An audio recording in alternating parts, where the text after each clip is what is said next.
السلام علیکم مائی YouTube family, کیسے ہیں آپ؟ آئی ہوپ کہ بالکل ٹھیک ہوں گے۔ میں بھی بالکل خیریت سے ہوں، اور آج موڈ ہو رہا تھا کہ چلو ویڈیو بناتے ہیں، ایک ولاگ بنا دیتے ہیں۔ تو کل میں نے آپ سے کہا تھا کہ میں اپنے بارے میں آپ کو بتاؤں گی، اور آج میں اپنی زندگی کا ایک واقعہ آپ کو سناتی ہوں۔ میری شادی کو جب 1 سال ہو چکا تھا، تو سردیوں کا مہینہ تھا، 15 دسمبر غالباً، 15 دسمبر کو بارش کا موسم ہو رہا تھا۔ صبح 10 بجے کا ٹائم تھا۔ میری ساس سبزی سودا لینے کے لیے نکل جاتی تھیں کہ آج کیا پکائیں گے جی، یہ چیزیں لے آئیں۔ تو گیٹ بند تھا، تو تھوڑی دیر کے بعد ایسا ہوا کہ گیٹ بجا، تو میں نے دروازہ کھولا تو ایک بزرگ کھڑے ہوئے تھے۔ تو وہ بزرگ مجھے کہتے ہیں کہ مجھے چائے پلاؤ۔ تو چائے تو بنی ہوئی تھی، ظاہر ہے سردیوں میں چائے بنی ہوئی ہوتی ہے۔ چائے بنی ہوئی تھی، میں نے کپ میں چائے ڈالی، ان کو جا کے دی، تو انہوں نے کہا کہ پانی بھی پلاؤ۔ میں گئی، میں نے گلاس پانی کا لائی، وہ بھی لا کے ان کو دیا۔ ایک ہاتھ میں پانی کا گلاس، ایک ہاتھ میں چائے، ایک سپ چائے کا لیں، ایک پانی کا لیں، اتنے میں بارش شروع ہو گئی۔ تو وہاں پہ آپ کو پتہ ہے پنجاب میں تو گاؤں میں بڑے بڑے گھر ہوتے ہیں، تو ہمارا ایک برآمدہ بڑی دور سے ادھر بنا ہوا تھا، 2 کنال جگہ ہے ایک سائڈ پہ، وہاں پہ ہم چارپائیاں رکھ لیتے تھے، کیونکہ جب سردیوں میں دھوپ وغیرہ کی ضرورت ہوتی تھی تو ہم وہاں جا کے بیٹھ جاتے تھے، وہاں دھوپ بہت اچھی لگتی تھی۔ تو میں نے ان سے کہا کہ آپ وہاں پر آ کر بیٹھ جائیں اور وہاں چائے پی لیں آرام سے، بارش ہو رہی ہے۔ وہ آئے، آ کے بیٹھ گئے، اتنے میں میری ساس آ گئیں۔ تو وہ مجھے کہتی ہیں کہ یہ کون ہے؟ تو میں نے کہا کہ کوئی بزرگ ہیں، چائے مانگی تھی، چائے دی ہے، پانی دیا ہے، تو آپ 2 منٹ ان کے پاس ہی بیٹھیں، اب یہ چائے وائے پی کے چلے جائیں گے اور کچھ پیسے ان کو دے دیں گے۔ میں تو یہی سمجھی نا کہ کوئی مانگنے والے آئے ہوں گے۔ تو وہ ایسے ہوا کہ وہ بیٹھے رہے، باتیں دیکھتے رہے ادھر ادھر۔ اتنی دیر میں میری بہن باہر نکلتی ہے، تو اس کی ایک بیٹی 6 مہینے کی، وہ اس نے اٹھائی ہوئی تھی۔ تو میری ساس کو کہتے ہیں کہ یہ تمہاری بہو ہے؟ انہوں نے کہا ہاں۔ تو کہتے ہیں کہ ایک ہی بیٹی ہے اس کی؟ انہوں نے کہا جی ایک ہی بیٹی ہے۔ کہتے ہیں اب بس، اب بیٹی اور نہیں آئے گی، اب 4 بیٹے ہوں گے، ایک ہی بیٹی 4 بیٹے۔ تھوڑی دیر کے بعد انہوں نے مجھے مخاطب کیا اور مجھے کہا کہ آج کیا تاریخ ہے؟ میں نے کہا 15 دسمبر۔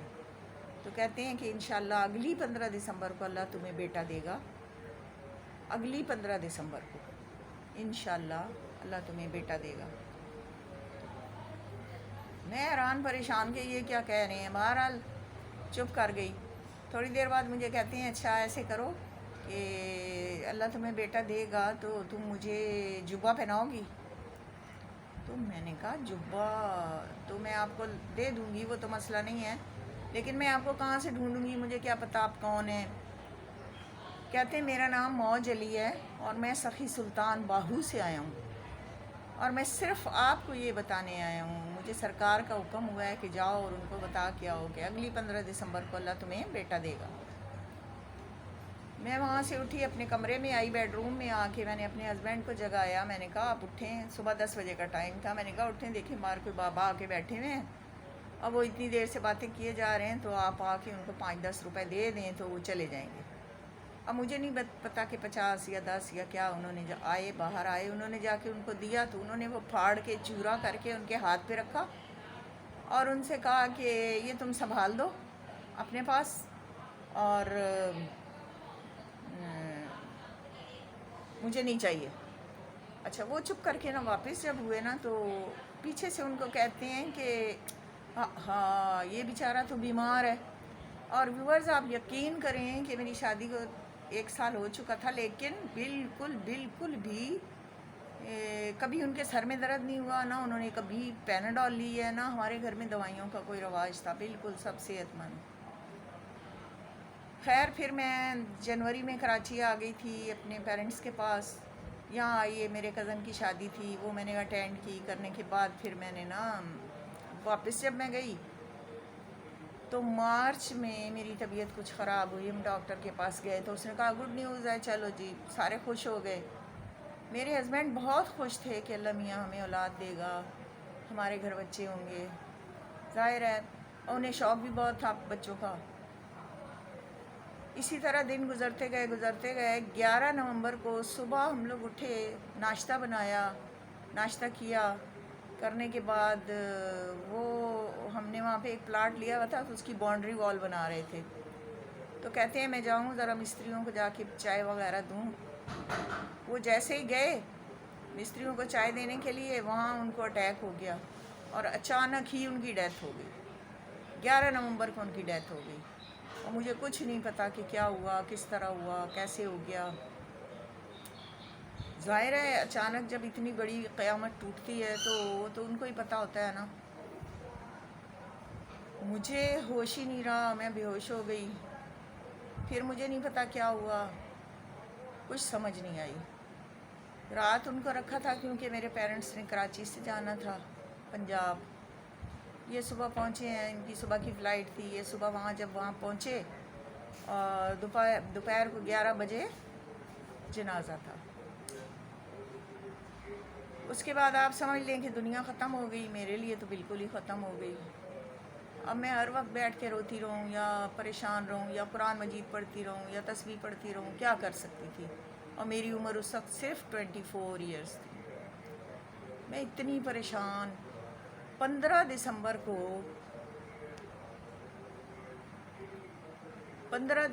کو دوپہر کو 2:30 بجے میرا بیٹا پیدا ہوا، یعنی کہ 11 نومبر کو میرے ہسبینڈ کی ڈیتھ ہوئی اور 1 مہینہ اور 3 دن کے بعد پھر میرا بیٹا پیدا ہوا۔ جب یہ پیدا ہوا تو ظاہر ہے ایک پریشانی کا عالم تھا میرے اوپر، اور میں بہت زیادہ پریشان اور ٹینس میں تھی، اور میں بتا نہیں سکتی، یہ فیلنگز جس کے ساتھ ہوتا ہے اسے پتہ ہوتا ہے، میں بتا نہیں سکتی۔ میں اس بچے کو لے کے پھر کراچی آئی، اپنی ساس کو ساتھ لے کر آئی۔ میری ساس نے کہا کہ نہیں تم اپنی جیسے چاہتی ہو ایسے کرو، میں نے کہا نہیں، مجھے آپ کے ساتھ رہنا ہے، آپ نے اپنا بیٹا گنوایا ہے، میں آپ کے ساتھ رہوں گی، میں آپ کے ساتھ رہوں گی، آپ کو تسلی دوں گی۔ میں اپنی ساس کے ساتھ رہی، 10 سال ہوئے ہیں ان کا انتقال ہو گیا ہے۔ میرا بیٹا اسی طرح پڑھتا رہا، مطلب کہ جب وہ 2-2.5 سال کا ہوا تو میں نے اسے کراچی ناصرہ اسکول میں داخل کروایا، وہاں سے اس نے میٹرک کیا، پھر اس نے انٹر کیا، پھر اس نے BSc کیا، پھر آہستہ آہستہ وہ پڑھتا رہا اور پھر اپنا کاروبار شروع کر دیا۔ اب ماشاءاللہ وہ اپنا کاروبار کر رہا ہے، اس کے بچے بھی ہیں، 3 چھوٹے چھوٹے بچے ہیں اس کے۔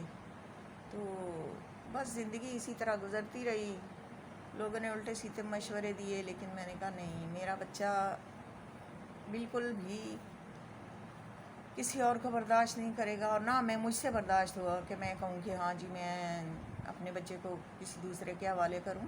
میں اللہ کے آسرے پہ اپنی زندگی گزاروں گی، اللہ کی عبادت کروں گی، اللہ سے ہی مانگوں گی۔ اللہ نے مجھے بہت کچھ دیا، اللہ پاک کا لاکھ لاکھ شکر ہے۔ پھر میں نے اسکول میں ٹیچنگ کی، ٹیچنگ کرنے کے بعد پھر ایسے ہی میں بس آہستہ آہستہ آہستہ آہستہ میرا بیٹا بڑا ہو گیا، پھر وہ دبئی گیا، وہاں 2 سال وہاں لگا کے آیا، پھر میں نے اس کی شادی کی، اور بس اس طرح زندگی گزرتی رہی۔ زندگی گزرتی رہتی ہے، انسان چلے جاتے ہیں، جانے والے واپس نہیں آتے، اور بھولتے بھی نہیں ہیں، سوال ہی نہیں پیدا ہوتا کہ بھولیں۔ بس اس کے بعد اب میں آپ سے اور کوئی زیادہ باتیں نہیں کر سکتی، باقی کی کہانی میں آپ کو پھر سناؤں گی۔ بس اتنی بھی آپ سمجھ لیں کہ میں نے بڑی ہمت سے آپ کو اتنی باتیں بتائی ہیں، ورنہ میرے میں ہمت نہیں ہوتی۔ میں نے آج تک کسی سے کوئی بات نہیں کی، نہ اپنے پیرنٹس سے، نہ اپنے بہن بھائیوں سے، بس خاموش اپنی زندگی کو گزار رہی ہوں۔ آپ میرے لیے دعا کیا کریں، اللہ مجھے اور صبر دے، اللہ مجھے اور ہمت دے، اور جس دن میں اپنے اللہ کے پاس جاؤں، سرخرو جاؤں، اللہ پاک میرے اوپر مہربانی کرے اور مجھے ہمت دے کہ میں غریبوں کی، مسکینوں کی، یتیموں کی مدد کر سکوں۔ دیکھیں نا، میں تو اللہ پاک سے دعا مانگتی ہوں کہ اے رب العالمین، تجھے اس در یتیم کا واسطہ جو تجھے بہت پیارا ہے، میرے یتیم بچے پہ رحم کر دے۔ اللہ پاک نے میرے بچے کو بہت سی نعمتوں سے بھی نوازا ہوا ہے، ماشاءاللہ 2 بیٹیاں ہیں، ایک بیٹا ہے چھوٹا سا اس کا، دکھاؤں گی کسی دن آپ کو۔ اور بس یہی کہانی ہے، یہی زندگی ہے، اسی طرح چلنا ہے۔ اور میں یہی دیکھتی رہتی ہوں کہ آج بھی صبح میں وہ بیبوں کی روشنی دیکھ رہی تھی، اللہ کی پناہ، اللہ کی پناہ، اللہ کی پناہ۔ اتنے غلط الفاظ نہیں نہ کہیں۔ میں نے کتنی دفعہ، پتہ نہیں وہ میرے ولاگ دیکھتی ہیں نہیں، لیکن میں نے کتنی دفعہ ہاتھ جوڑ کے ریکویسٹ کی ہے کہ کسی کی بہنوں بیٹیوں کو کوئی غلط بات نہ کرو، کسی کی تصویریں نہ دکھاؤ۔ اللہ ہر کسی کو اپنی حفظ و امان میں رکھے اور عزت سے رکھے۔ عزت اور ذلت تو اللہ کے ہاتھ میں ہے نا، ہم کون ہوتے ہیں؟ اور پھر ہم اپنے لیے کیوں اپنی قبر کو خراب کریں کسی کی باتیں کر کے، ٹھیک ہے نا؟ تو بس آج کے لیے اتنا ہی ہے، باقی اس سے آگے کیا ہوا وہ پھر میں آپ کو بتاؤں گی اگلے ولاگ میں انشاءاللہ۔ اللہ آپ سب لوگوں کو آباد رکھے، خوش رکھے، اور اپنے اپنے گھروں میں اپنے بچوں کے ساتھ، اپنے ہسبینڈ کے ساتھ، اپنے پیرنٹس کے ساتھ اللہ سب کے لیے آسانیاں کرے، اور رب العالمین سب کو بہت بہت بہت خوشیاں دے۔ میری سب کے لیے یہی دعا ہے، اور آپ بھی اپنی دعاؤں میں مجھے ضرور یاد رکھا کریں۔ اور ہاں ویورز، آپ کمنٹس کریں، آپ لائک کریں، آپ شیئر کریں، آپ سبسکرائب کریں، میری حوصلہ افزائی کریں آپ۔ تو بس یہی آپ سے ریکویسٹ ہے کہ آپ ضرور، اور کمنٹس ضرور کریں۔ دیکھو کل بھی میں نے آپ سے کہا تھا کہ آپ کمنٹ کر دیا کریں، آپ کو اچھا نہیں لگتا آپ وہ کمنٹ کر دیں، مجھے برا نہیں لگے گا۔ مجھے تنقید پسند ہے، کیونکہ تنقید سے ہی انسان سیکھتا ہے۔ ہمیں جب چاروں طرف سے تعریفیں ہوتی ہیں تو ہم سمجھتے ہیں پتہ نہیں کیا ہے۔ میں یہ کہتی ہوں کہ تعریف سے ہی انسان تنقید سے ہی انسان سمجھتا ہے، تعریف سے نہیں سمجھتا۔ تو آپ کے دل میں جو بھی ہے، یا جو آپ میرے ولاگ دیکھتے ہیں، آپ کو جو بھی محسوس ہوتا ہے، آپ بلا جھجک مجھے کمنٹس کر سکتے ہیں۔ میری دعائیں آپ سب کے ساتھ ہیں۔ آج کے لیے اتنا ہی، اللہ حافظ۔